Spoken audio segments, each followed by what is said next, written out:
కాళ్ళలో తొడ రక్తనాళం కంప్లీట్గా మూసుకుపోవడం జరిగింది. ఇనీషియల్గా బెలూన్ పెట్టి ఓపెన్ చేయడానికి ప్రయత్నించాను, బట్ అది సక్సెస్ఫుల్గా ఓపెన్ అవ్వలేదు. అందుకే ఇమీడియట్గా బైపాస్ చేయాల్సి వచ్చింది.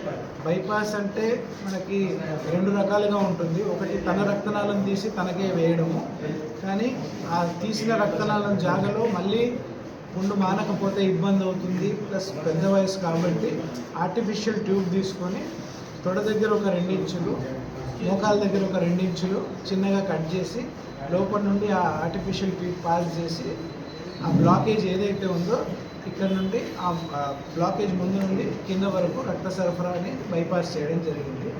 చేసిన తర్వాత ఇమీడియట్గా మనకు ఆన్ టైంలో రక్త సరఫరా అనేది పాదంలోకి వస్తుంది అనేది తెలిసింది. తర్వాత వెంటనే ఆ ఒక్క వేలు మాత్రం తొలగించి తర్వాత మనకు రికవరీకి కొంచెం టైం పట్టింది. ఎందుకంటే ఏజ్, షుగరు, బీపీ, కొంచెం బాడీలో ప్రోటీన్ తగ్గడము, ఇన్ఫెక్షన్, సెప్సిస్, క్రియాటినిన్ పెరగడము, ఇవన్నీ రీజన్స్ ఉండడం వల్ల కొంచెం డిలే జరిగింది. Delay in the sense recovery అనేది డిలే అయింది తప్ప మనం మొత్తానికి ఆయన కాలు కాపాడగలిగాము.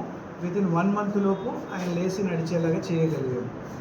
సో మీకు ఈ కేసు ఇక్కడ ఇంతగా చెప్పడానికి రీజన్ ఏంటి అంటే, కాళ్ళల్లో రక్త సరఫరా కానీ, చేతుల్లో రక్త సరఫరా కానీ, బ్రెయిన్కి వెళ్ళే రక్తనాళాల్లో రక్త సరఫరా కానీ బ్లాక్ అయితే కాళ్ళు కానీ చేయి కానీ తీసేయాల్సిన అవసరం లేదు.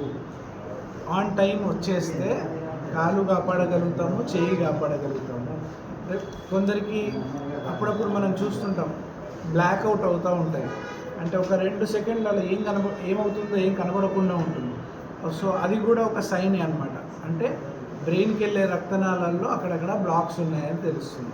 సో అది మనం ముందుగానే పసిగట్టి బ్లాక్ని తీసేస్తే ఫ్యూచర్లో పెరాలసిస్ వచ్చే ప్రాబ్లమ్ని కూడా మనం అరికట్టవచ్చు. ఇవే కాకుండా యాజ్ అ వాస్కులర్ సర్జన్ మనం ఏమేమి ట్రీట్మెంట్ చేస్తామంటే, మనకి ఎక్కువగా నిల్చుని ఉండేవాళ్ళు లైక్ టీచర్స్ కానీ, ఇప్పుడు మన మీడియా వాళ్ళు కానీ, పోలీస్ ఆఫీసర్సే కానీ, నర్సింగ్ స్టాఫే కానీ ఎక్కువసేపు నిల్చునే వాళ్ళకి కింద నుండి పైకి వెళ్ళే రక్త సరఫరా అనేది ఆగిపోయి కాళ్ళల్లో నరాలు తేలి ఎక్కువసేపు నిల్చుంటే కాళ్ళు వాపులు వస్తాయి, కొంచెం కలర్ చేంజ్ అవుతుంది, పుండ్లు అవుతూ ఉంటాయి. సో దాన్ని కూడా ఏ కట్టు లేకుండా ఎండోవాస్కులర్గా ట్రీట్మెంట్ చేస్తే immediate post procedure patient can walk and కాళ్ళు సేవ్ చేయగలుగుతాం. Thank you. నేను ప్రతి నెల 3 శనివారం వరంగల్కి విజిట్ అవుతూ ఉంటాను. అండ్ ఇది మా స్వస్థలం. సో మా ఇల్లు ఇక్కడే హంటర్ రోడ్లో ఉంటుంది. సో చదువుకంతా ఇక్కడే, కానీ వర్క్ మాత్రం పాస్ట్ 3 years యశోద మలక్పేటలోనే చేస్తాను. నేను డాక్టర్ రంజిత్ కుమార్ ఆనందోసు, యశోద హాస్పిటల్ మలక్పేట. నా పేరు పుష్పభద్రయ్య. నేను రిటైర్డ్ హెడ్ మాస్టర్ను. మాది నర్సంపేట. నేను 82 సంవత్సరాలు ఉంటాను. నాకు ఈ కుడికాలు 3వ వేలు కొద్దిగా వాసినాక ఇక్కడికి హన్మకొండ హాస్పిటల్కి వచ్చాను. అది కొద్దిగా కట్ చేశారు. ఆ తర్వాత నేను మొత్తం కాలు అదే చాలా బాధపడుతూ ఉండేవాడిని.